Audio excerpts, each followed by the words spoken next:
everyone. Welcome to cropstop.com.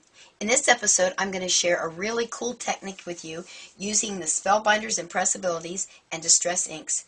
This is the card we're going to do. The background is the part that we're going to work on. Show you how to do that. The front, is my usual, using Cuttlebug and the Cricut machine. So, let's get started. Alright, this is the pattern we're going to use tonight. It's from Spellbinders, and it's one of their Impressabilities, and it's called Fleur de Lis.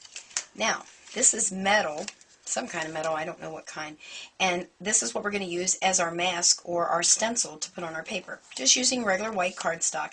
And the way I do it, I've cut mine down for the card. I use some repositional tape to hold my stencil down, like so.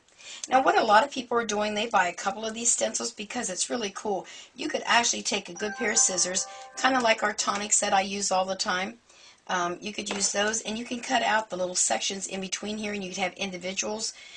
You could leave out the center, and that could be another place to stamp. So there's a lot you can do with them, and they're not really expensive. So if you like to cut stuff up and try something new, give that a try.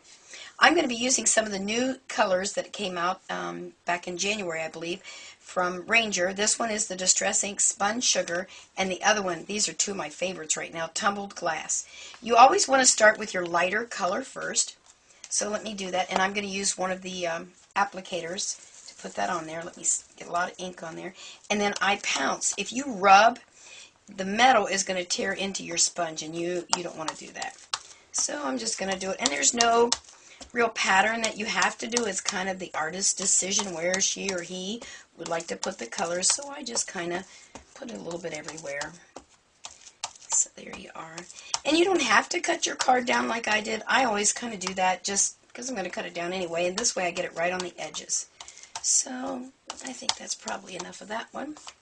Let me just close it up. The other thing I'll tell you is make sure you close your inks up because they do dry out. And then we're just going to peel this off of here. I hope we are. And I'm going to apply the next little sponge applicator. So these are kind of nice. You can buy a couple little handles. I have a real nice little holder that I have all mine in. Now, I really like the blue more than pink. I'm not really much of a pink person, so I like a lot of the blue. And then I'm just going to go back over and sponge it some more.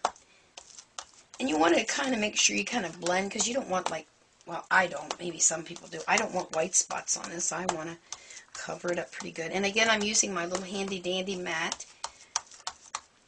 And that way, it's called a craft mat. I'm not sure who makes those. I'll have to ask Haley Jo if she has those. That's something I forgot to ask her.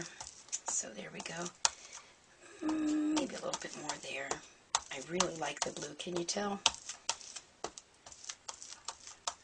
Now, a lot of people like to use 3 colors, and of course you can use 3 colors if you'd like to do that.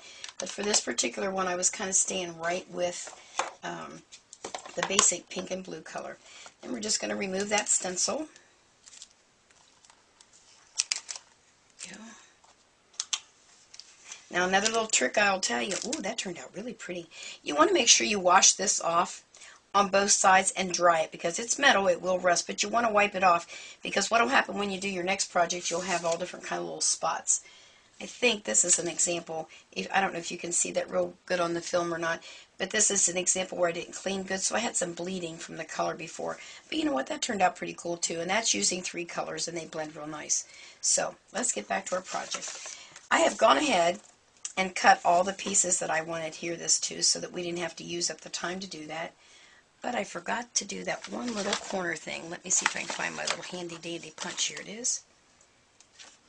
Because I like to just make those little corners. You can do all kinds of fun stuff with this. Corners, you don't have to do it. You could have cut them straight off, or rounders. There's all kind of corner rounders out there. And I'm sure if you go to CropStop, there's all kinds of punches out there that you can do. So, we will just adhere those two together like so. And then, let me bring the card back in so you can see. I went ahead and I embossed this. You know me and my Cuttlebug. I love my Cuttlebug folders. This one is the Ornamental Iron, and these are also available at CropStop, so make sure you check that out. And I went ahead and glued them together, embossed them, and then, of course, you got to get some bling on there. And then I used the black memento, and we just stamped Happy Mother's Day, since that'll be coming up. And I'll send one to my mom, and then I'll send one to Steve's mom.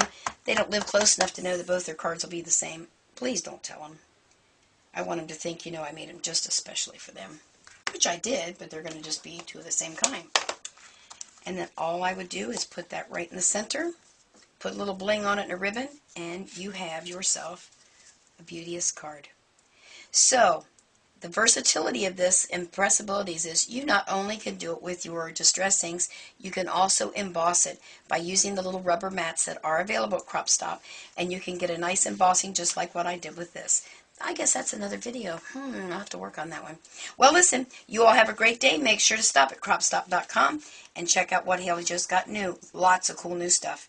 Thanks for stopping by. Bye.